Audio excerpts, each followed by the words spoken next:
এই যে আয়না ঘরের সন্ধান আমাদেরকে দিতে হবে, আয়না ঘরের সন্ধান দিতে হবে। প্রথমে নিয়েছিলাম আমি গরমের সময় নামাজ পড়ে যেত,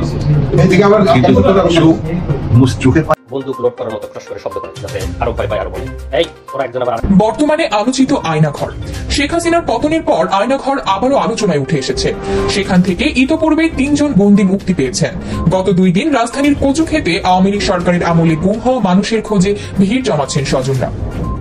বাংলাদেশ প্রতিরক্ষা বাহিনীর counter terrorism intelligence bureau CTIB দ্বারা পরিচালিত একটি গোপন আটক কেন্দ্রের নাম আয়নাঘর।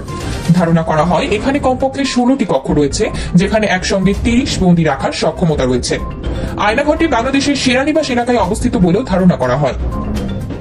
এছাড়াও আয়নাঘর থেকে সম্প্রতি ছাড়া পেয়েছেন বাংলাদেশি ব্যারিস্টার এবং জামায়াত ইসলামী নেতা মীর কাসেম আলীর ছেলে মীর আহমেদ বিন কাসেম, সাবেক সামরিক জেনারেল এবং জামায়াতে ইসলামী নেতা গোলাম আজমির ছেলে আব্দুল্লাহ হিল আমান আজমি, পার্বত্য চট্টগ্রামের রাজনৈতিক সংগঠন ইউপিডিএফ এর মুখপাত্র মাইকেল চাকমা।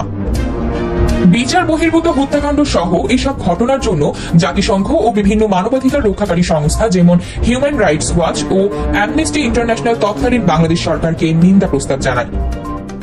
2024 সালের হিউম্যান রাইটস ওয়াচের রিপোর্ট অনুযায়ী শেখ হাসিনা ক্ষমতায় আসার বছর 2009 সাল থেকে তার পতন পর্যন্ত বাংলাদেশে 600টিরও বেশি গুম হওয়ার ঘটনা ঘটেছে।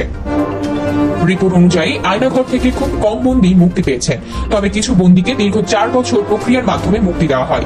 অনেকেই আবার এনকাউন্টারেরও শিকার হয়েছেন। বাংলাদেশে এ জাতীয় ঘটনার তদন্ত প্রায় হয়নি। আয়নাঘরে রাখা অনেকেই দিনের পর দিন অত্যাচার সহ্য করতে না পেরে মারা যান, তারপর লাশ সরিয়ে দেওয়া হয়।